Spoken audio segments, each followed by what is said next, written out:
अध्यक्ष जी ने और हमारे राष्ट्रीय महासचिव जी ने जो 28 तारीख को भीम आर्मी के चीफ और आजाद समाज पार्टी के राष्ट्रीय अध्यक्ष और इस देश के अंदर विगत 8-10 वर्षों से बहुजन समाज के दलित लोग, आदिवासी लोग, अन्य पिछड़ा जो भारत की मिट्टी में पैदा हुए और भारत के नागरिक हैं, जिनको भारत में भारत के संविधान ने न्याय पाने का अधिकार दिया है, स्वतंत्रता के साथ, सम्मान के साथ, स्वाभिमान के साथ जीने का हक दिया है, जिनको हर प्रकार से पूर्ण रूप से स्वतंत्रता मिली है, चाहे कोई मूछ रखे, चाहे अपनी बात को खुले मन से कहे। साथ ही साथ मैं ये भी बता देना चाहता हूँ कि हमारे देश में लोकतांत्रिक व्यवस्था है। यहाँ पर अब राजा रानी के पेट से पैदा नहीं होता है, जनता के द्वारा दिए हुए वोट के माध्यम से पैदा होता है। इस व्यवस्था के तहत तमाम लोग अपनी अपनी पार्टियां बनाकर अपने विचारों से जनता को जोड़कर इस देश के शासक बनते हैं। इसी प्रक्रिया में यदि इस देश का बहुजन समाज का एक उभरता हुआ नायक, उभरता हुआ नेता, जिसको अमेरिका जैसे देश ने ये साबित किया कि देश के अंदर, भारत के अंदर यदि कोई उभरता हुआ नेता है जो दबे कुचले, शोषित, पीड़ित लोगों की, जिनकी आबादी इस देश के अंदर लगभग 85% है, ऐसे लोगों का कोई नेतृत्व कर रहा है तो वह अकेला नेता भाई चंद्रशेखर आजाद है। जब ऐसे नेता को जनता पसंद कर रही है, 12 फरवरी को जब हमारे राष्ट्रीय अध्यक्ष भोपाल जाते हैं तो मीडिया ने साबित किया लगभग 4 से 5 लाख लोग उन्हें देखने और सुनने के लिए आते हैं। ऐसे व्यक्ति को इस देश की मनुवादी मानसिकता के लोग रास्ते से हटाना चाहते हैं। ऐसे व्यक्ति के ऊपर समय समय पर झूठे मुकदमे लगाकर उन्हें जेल की सलाखों में डालते हैं, कभी रास्ता लगाते हैं। चाहे वो एनआरसी के धरने में गए तब भी उनके ऊपर रास्ता लगाकर 8 दिन के लिए जेल भेजा। जब बारात प्रकरण सहारनपुर का हुआ तब भी 16 महीने के लिए उनको रास्ता में लगा के जेल भेजा। जब वे इंदु मेघवाल की लड़ाई लड़ने के लिए जयपुर गए तब भी 4 दिन के लिए जेल भेजा। समय समय पर हमारे राष्ट्रीय अध्यक्ष जी को जनता की आवाज और जनता की लड़ाई लड़ने के कारण ही जेल में डाला जा रहा है। इसके पीछे जो मुख्य कारण है वो यह है कि भाई चंद्रशेखर मनुवादी व्यवस्था के व्यक्ति नहीं है, बल्कि मनुवादी व्यवस्था के खिलाफ इस देश के अंदर प्रत्येक नागरिक को सम्मान मिले, सुरक्षा मिले, न्याय मिले, शिक्षा मिले, रोजगार मिले, इस व्यवस्था को लागू करना चाहते हैं। यहाँ पर हजारों साल से दबा कुचला, शोषित, पीड़ित समाज, ऐसे लोगों के वोट लेकर दूसरी पार्टियों ने सरकारें बनाकर इस समाज के साथ धोखा किया है। इस धोखे से जागृत करने के लिए जब चंद्रशेखर भाई ने भीम आर्मी की टीम के साथ, आजाद समाज पार्टी की टीम के साथ 8-10 साल से संघर्ष करके एक मुकाम हासिल किया है और ये संदेश दिया है कि आने वाला समय इस देश के अंदर बहुजन समाज के लोगों का है, भाई चंद्रशेखर आजाद का है, भीम आर्मी का है, आजाद समाज पार्टी का है। तो साथियों, चाहे किसानों के धरने की बात हो, चाहे खिलाड़ियों के धरने की बात हो, चाहे नोएडा में जो विकास प्राधिकरण ने किसानों का पैसा नहीं दिया है वहाँ के धरने की बात हो, चाहे मनीषा प्रकरण के धरने की बात हो, चाहे इंदु मेघवाल के धरने की बात हो, चाहे संत रविदास जी के मंदिर की धरने की बात हो, भाई चंद्रशेखर सभी जगह जाते हैं और जनता की लड़ाई लड़ते हैं, जनता के हक अधिकार की बात करते हैं। तो मनुवादी लोग जो सरकार में बैठे हैं उनको अच्छा नहीं लगता है। यही वजह है कि हमारे भाई के ऊपर समय समय पर 3 हमले हुए और ये विगत 28 तारीख को जो हमला हुआ वो तो बिल्कुल जानलेवा हमला था। आप लोगों की शुभकामनाओं से, इस देश के बहुजन समाज के लोगों की शुभकामनाओं से और भगवान गौतम बुद्ध की अनुकंपा से हमारे नेता बाल बाल बच गए। अगर वह गोली साइड से न निकलकर सीधी चली जाती तो आज हो सकता है कि भाई चंद्रशेखर हमारे बीच में नहीं होते। इस देश के अंदर लोकतांत्रिक व्यवस्था के तहत शांति स्थापित करने की जिम्मेदारी भारत के संविधान ने सरकारों को दी है। सरकार की जिम्मेदारी है, यदि कोई सिर उठाकर बात करता है, कोई कानून को अपने हाथ में लेता है तो उसको उसी समय गिरफ्तार करके जेल भेजा जाए। आज हमारे नेता के ऊपर इतना बड़ा हमला हुआ और पुलिस ने लीपापोती करके 4 व्यक्तियों को जेल भेज दिया, लेकिन ये बताया नहीं कि ये व्यक्ति किसने भेजे, इन्होंने हत्या करने का प्रयास क्यों किया, क्या उनकी कोई उनसे व्यक्तिगत रंजिश है।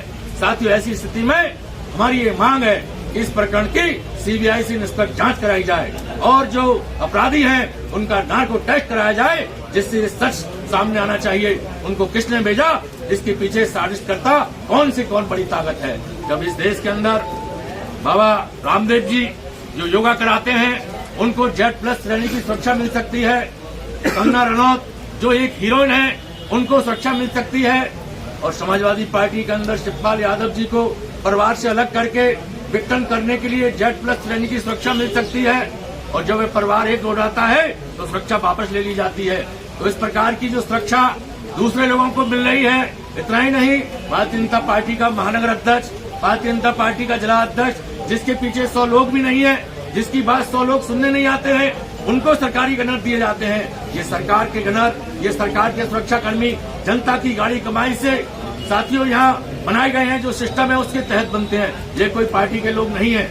मेरी आपके माध्यम से अपील है कि सरकार जल्द से जल्द, केंद्र सरकार से मेरी अपील है, स्टेट की सरकार से अपील है कि हमारे नेता की सुरक्षा की जाए, जल्द से जल्द सुरक्षा की जाए। नहीं तो ये बहुजन समाज के लोगों में इतना आक्रोश फैल रहा है कि ये समाज, हम तो कुदरत का धन्यवाद करते हैं कि भाई आज हमारे बीच में है। यदि वह चले भी जाते तो मनुवादी ये ना सोचे कि हमारा ये मूवमेंट रुक जाएगा।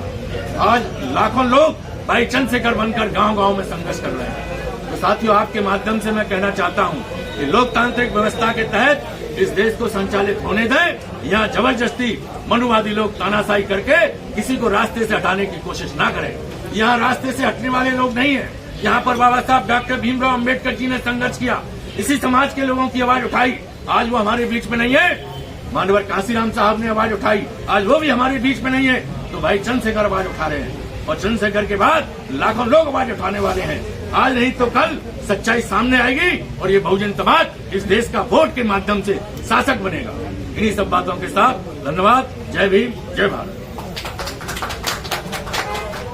आप सभी सम्मानित साथी अपने क्वेश्चन ले सकते हैं। महत्वपूर्ण बिंदु है। जो हमलावर थे उन्होंने बयान दिया था कि हमने जो हमला किया है, जब पुलिस ने पूछा किस लिए हमला किया तो उन्होंने कहा कि राष्ट्रीय अध्यक्ष जी के बयान को लेकर जो इन्होंने बयान दिया था नोएडा में। लेकिन ना तो पुलिस और ना आरोपी उस बयान को ही नहीं बता पाए कौन सा बयान की वजह से उन्होंने हमला किया। एक मिनट भैया। दूसरा, जो मिरगपुर में गाड़ी छोड़ी गई, वो दो समुदाय को लड़ाने के लिए वो चाहते थे कि एडवोकेट चंद्रशेखर आजाद जी, जो हमारी पार्टी के राष्ट्रीय अध्यक्ष हैं, उनकी हत्या करके उस गांव में छोड़ दी जाए ताकि ये दो समाजों के बीच पूरे प्रदेश में दंगा हो जाए। तीसरा, जब उनकी गाड़ी वहां रुक गई तो वहां से उनको कौन लोग हरियाणा लेके गए, उनके फोन नंबर कहाँ है, किससे इन्होंने बात की या किसने इनसे बात की, उसकी डिटेल पुलिस ने कोई नहीं बताई है। तीसरा, जब डीआईजी साहब से उनकी जाति के बारे में बात की गई तो उन्होंने कहा कि अभी जांच चल रही है। मेरा आपसे कहना है कि जो प्रदेश के मुख्यमंत्री बाबा हैं वो जाति देख के बुलडोजर चलाते हैं, जाति देख के वो रासुका लगाते हैं, जाति देख के मकान तोड़ते हैं। आज जब उनकी स्वजाति के लोग हमला में निकल आए तो वो कार्रवाई उन पर क्यों नहीं की गई? यदि इसमें कोई और जाति से कोई अभियुक्त होता तो ये कार्रवाई बहुत पहले हो गई होती। तो ये हम इसकी निंदा करते हैं क्योंकि मुख्यमंत्री सबके होते हैं, उनको एक समान, जो कहते हैं सबका साथ सबका विकास, यहाँ सबका साथ सबका विकास नहीं है। ये इस नारे के विपरीत सबका साथ और कुछ का साथ और सबका विनाश इनका नारा लगता है। दूसरा, मेरा आपसे कहना है कि जो कट्टे से इन्होंने फायर दिखाया है, कट्टे से जो हमारे चश्मदीद गवाह हैं जिन्होंने हमला देखा और स्वयं राष्ट्रीय अध्यक्ष जी ने देखा कि उसने उन पिस्टल तान रखी थी, और जो हमारी पीछे गाड़ी थी उन्होंने देखा पिस्टल तान रखी थी। बैक टू बैक जो 4 फायरिंग हुए वो पिस्टल से हुए।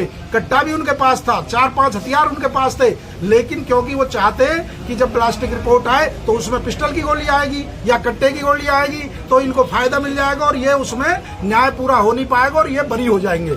इसमें मेरा एक चीज और कहना है, प्रशासन ने ये भी कहा है कि ये नए लड़के हैं।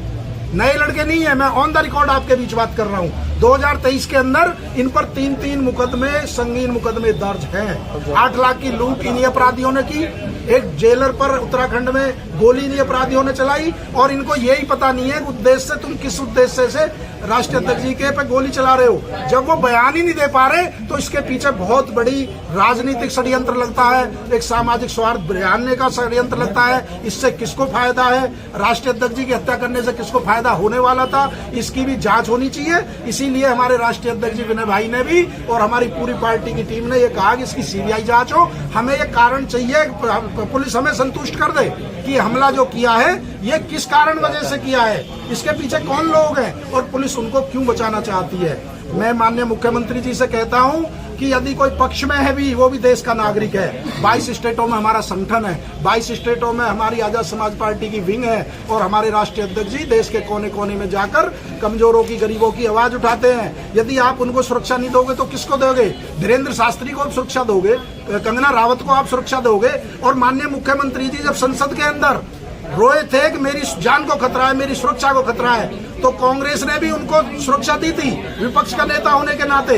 लेकिन यहाँ सरकार की मानसिकता पर सवाल उठता है कि वो कोई विपक्ष में यदि कोई आवाज उठा रहा है तो उसका सुरक्षा देने के पक्ष में नहीं है। जब हम भरतपुर में प्रोग्राम करने गए तो केवल एक सिपाही हमारे साथ गया। क्या एक सिपाही से सुरक्षा हो सकती है जब हमलावर 5-5, 6-6 गोली चलाने आते हैं? तो मेरी, क्योंकि पार्टी की तरफ से भी 3 हमले पहले भी हो चुके हैं राष्ट्रीय अध्यक्ष जी पर। बुलंदशहर उपचुनाव में हमला हुआ, हमारी पार्टी ने ज्ञापन दिए, हमारी लीगल सेल ने सुरक्षा की मांग की तो कोई सुरक्षा नहीं मिली। उसके अलावा खतौली में दिन के अंदर इसी सरकार में भरी सभा में पूरे भीम आर्मी के काफिले को, राष्ट्रीय अध्यक्ष जी के काफिले को पत्थरों से तोड़ा गया। उन आरोपियों पे भी कोई कार्रवाई नहीं की गई। यदि सरकार सख्त कदम उठाती, उन आरोपियों पे तगड़ी कार्रवाई होती तो शायद ये हमला नहीं होता। इसलिए हम आपके माध्यम से ये मांग करते हैं कि इस घटना की सीबीआई जांच हो और जो भी दोषी हैं उन पर सख्त से सख्त कार्रवाई हो, क्योंकि उनकी रिमांड ना लेना भी एक अपने आप में बहुत बड़ा रहस्य है। उनके लिए घटना छोटी हो सकती है, लेकिन देश में एक जो बहुत बड़ी आबादी है, जो 85, 80, 90% लोग देश में निवास करते हैं, उनके लिए बहुत बड़ी घटना है। इसलिए आपके माध्यम से हम ये चाहते हैं कि 21 तारीख से पहले कि भाई को राष्ट्रीय जो सुरक्षा मिले, वाई श्रेणी की, जेड श्रेणी की सुरक्षा दी जाए और जो सीबीआई जांच की जाए। इन्हीं बातों के साथ 21 तारीख का हमारा बहुत बड़ा प्रोटेस्ट दिल्ली के अंदर जंतर मंतर पर होने जा रहा है। शुक्रिया।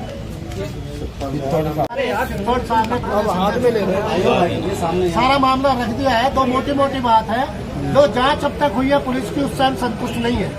अपनी भीम आर्मी और आजाद समाज पार्टी की तरफ से अपनी जांच करा रहे हैं और उस जांच को जो 21 जुलाई का राष्ट्रीय अध्यक्ष ने अभी ऐलान किया जंतर मंतर पे प्रदर्शन करने का, 21 जुलाई को उस जांच को सार्वजनिक रूप से देश के सामने रखेंगे कि कौन लोग इस हमले के पीछे हैं।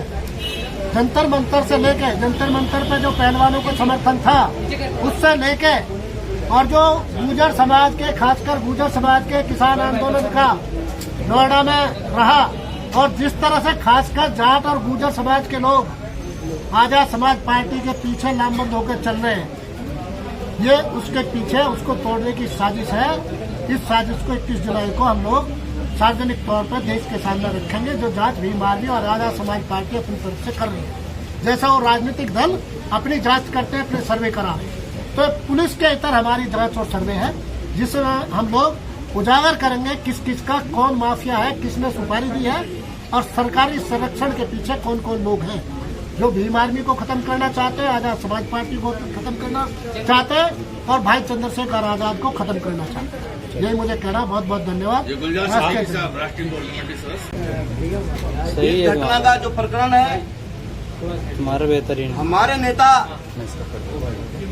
हमारे बहुजन समाज के नेता एडवोकेट चंद्रशेखर आजाद साहब पे जो कातिलाना हमला इन लोगों ने किया है,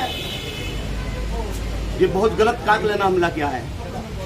हमारे मुस्लिम समाज की बात करूं और पूरे बहुजन समाज की बात करूं, सब लोग गुस्से में है कि हमारे नेता पे इतना बड़ा हमला कैसे किया इन लोगों ने। तो मैं आप लोगों के चैनल के माध्यम से कहना चाहता हूं, इसकी निष्पक्ष जांच हो और सीबीआई जांच की हम मांग करते हैं, और इन अपराधियों का नार्को टेस्ट भी हो ताकि पता लगे सच्चाई है क्या।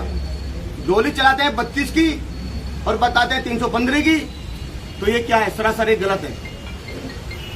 और ये हमारी सरकार, उत्तर प्रदेश की बात करूं, बे औलादों के हाथ में सरकार है। उन्हें दर्द नहीं पता कि बेटे, बच्चे, भाई, माँ बाप क्या होते हैं। हम दर्द जानते हैं। हमारे नेता पे जो हमला हुआ है, हमारे नेता को 22 श्रेणी सुरक्षा दी जाए बहुत जल्द, इसकी हम मांग करते हैं। और 21 तारीख को हमारे राष्ट्रीय अध्यक्ष जी भीम आर्मी माननीय विनेतन साहब ने ऐलान किया है कि वहां पर प्रोटेस्ट है दिल्ली में। तो आप सभी लोग अपने चैनल के माध्यम से ज्यादा से ज्यादा लोग पहुंचने की कृपया करें और सभी साथी वहां पहुंचे। और हमारे नेता की आवाज को बुलंद करें। आप सभी का बहुत बहुत शुक्रिया, बहुत बहुत धन्यवाद। धन्यवाद सभी पत्रकार बंधुओं का, जो ऐसे समय में भी 3 दिन से लगातार बारिश का मौसम है, अपनी जिम्मेवारी समझते हुए इस प्रेस कॉन्फ्रेंस में आए। साथियों, मुझसे पूर्व मेरे सभी सीनियर लीडर ने जो घटना और प्रकरण हुआ उसके बारे में सारी जानकारी आपको दे दी। क्या क्या खामियां पुलिस की रही, उत्तर प्रदेश पुलिस की रही, इन सभी घटना के पीछे ये हमारा संगठन का मानना है कि इस घटना के पीछे कुछ असरदार लोगों का हाथ है, जिसके चलते पुलिस उन अपराधियों को बचाना चाहती है। मैं तो ये भी कहूंगा, एक फोटो के मैं एक फोटो आई है जिसमें कि अपराधी 4 नहीं, अपराधी 6 थे और 2 अपराधियों को पुलिस ने राजनीतिक संरक्षण के चलते या किसी असरदार लोगों के दबाव के चलते उन लोगों को वहां से इस केस से दफा दफा करने का काम किया है। साथियों, माननीय राष्ट्रीय अध्यक्ष व सभी साथियों ने 21 तारीख की कॉल दी है। हम वही लोग हैं, हम वही साहू फूले प्यारेलाल अम्बेडकर को मानने वाले लोग हैं, हम वही मानवतावादी विचारधारा को मानने वाले लोग हैं, हम वही लोग हैं जो इस भारतीय संविधान की पूर्ण तरह से रक्षा कर रहे हैं। हम लोग 21 तारीख को ज्यादा से ज्यादा पहुंचकर इस आंदोलन को सफल बनाएंगे। हमने पहले भी जंतर मंतर पे अपनी ताकत दिखाई है। हम शोषित वंचित वर्ग के लोगों ने, इस साहू फूले प्यारेलाल अम्बेडकर के लोगों ने पहले भी अपनी बात को लोहा मनवाने का काम किया है। आपके माध्यम से ये कहना चाहूंगा, अगर सरकार जल्द से जल्द होश में आए और आदरणीय चंद्रशेखर साहब को जेड सुरक्षा दे, जेड सुरक्षा के साथ साथ इस केस की निष्पक्ष सीबीआई जांच कराने की हम लोग मांग करते हैं। धन्यवाद आप सभी पत्रकार बंधुओं का। जो लोग अपने क्वेश्चन लेना चाहते हैं, जिन लोगों के मन में कोई क्वेश्चन है, वो अपने क्वेश्चन ले सकते हैं आदरणीय राष्ट्रीय अध्यक्ष विनय रतन सिंह जी। धन्यवाद।